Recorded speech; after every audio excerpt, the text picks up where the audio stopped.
হ্যাঁ আরামে দাঁড়া। আরামে? হ্যাঁ আরামে কিরাম সে? কেন স্কুলে দাঁড়াস নি? ও স্কুলে আমার যেরকম করে দাঁড় হ্যাঁ করায় হ্যাঁ দেয়? স্কুলে যেভাবে দাঁড়া কিরম করে দাঁড়াতেছিস? স্কুলে আমার একবার বেঞ্চের উপরে এইভাবে দাঁড় করে দেয়। ইয়ের পাগল খালি দেখা দিন না কিভাবে করে আরে দাঁড়াতে? আরামে দাঁড়ানি এর মানে হাতটা এরকম জায়গায় দে, এই জায়গায় দে, পাটা এরকম ফাঁক করে দাঁড়া, এরই বলে আরামে দাঁড়ানি।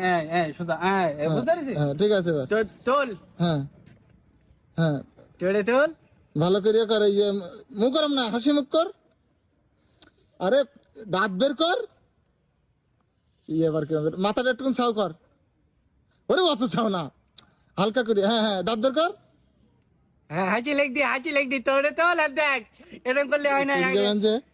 হ্যাঁ ঠিক আছে দাঁড়া। তুই দেরি করে দিলি তো, আমি তো ভালো করে দাঁড়াইলাম। আচ্ছা ঠিক আছে এ কর। হ্যাঁ কি করবে এবার? মাথাটা একটু ডাইন দিক ঘর। ওই তোরাম না, তাহলে? হালকা করি।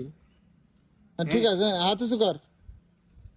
ওরাম ও আর কিরাম করে হাত ওরাম না, মানে কান একটু। এটা হাঁচি লেগ দি আমার। আচ্ছা ঠিক আছে আর তোর দম লেগে যেতে আর হাঁচি লেগ দি আমার। তাই না? হ্যাঁ আচ্ছা ঠিক আছে এবার এ কর। হ্যাঁ, হাত বুকি বান। ওর অত না। হ্যাঁ, দিছি এ কর ফাইন করে।